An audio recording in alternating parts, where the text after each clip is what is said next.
pitose de pálpebra ou blefaropitose, que é a pior intercorrência, né, que pode acontecer é quando aquele paciente tem uma pitose da pálpebra superior, porém a sobrancelha se mantém no lugar.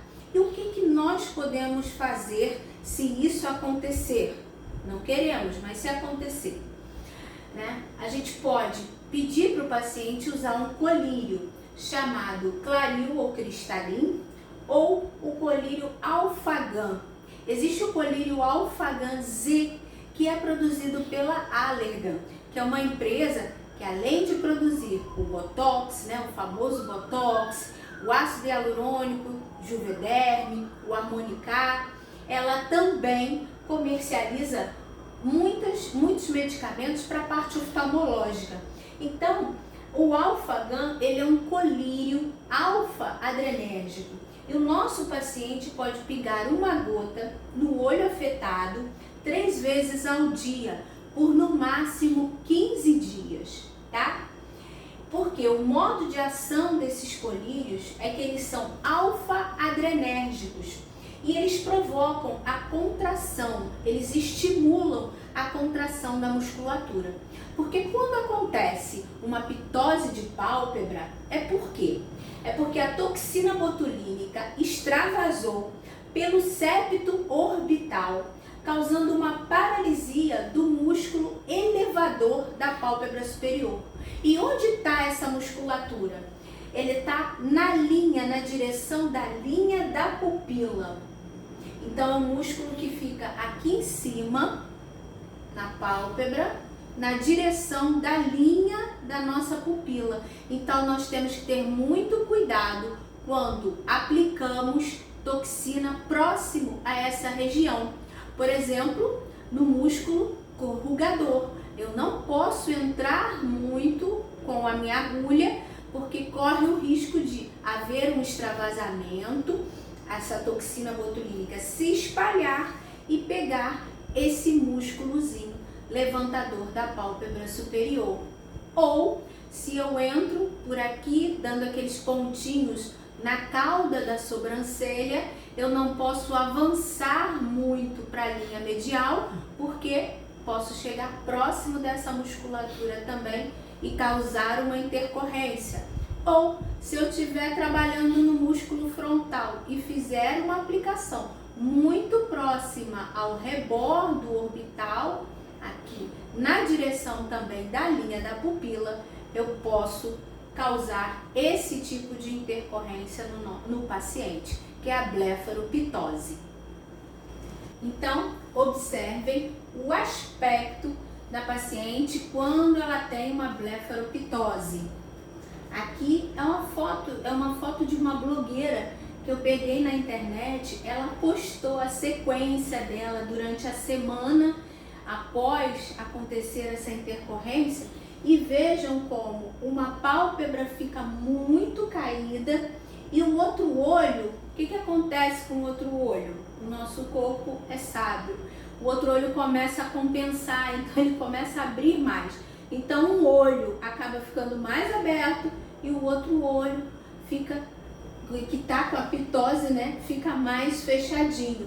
No caso dela, ela teve uma pitose somente da pálpebra, porque a gente vê que a sobrancelha não caiu. Essa daqui é uma outra foto, né, demonstrando como seria uma pitose de pálpebra, só que no caso aqui de sobrancelha também. Às vezes nós temos aqueles pacientes que falam assim: não, eu não quero arquear minha sobrancelha, quero manter a minha sobrancelha reta. Com esses pacientes também nós precisamos ter um certo cuidado, principalmente se for mulher, porque às vezes aquela sobrancelha muito reta acaba deixando a pessoa com aquele olhinho de peixe morto, aquele olho meio caído. Então, o nosso paciente que às vezes nunca fez aplicação de toxina botulínica, é legal que a gente dê uma arqueadinha na sobrancelha.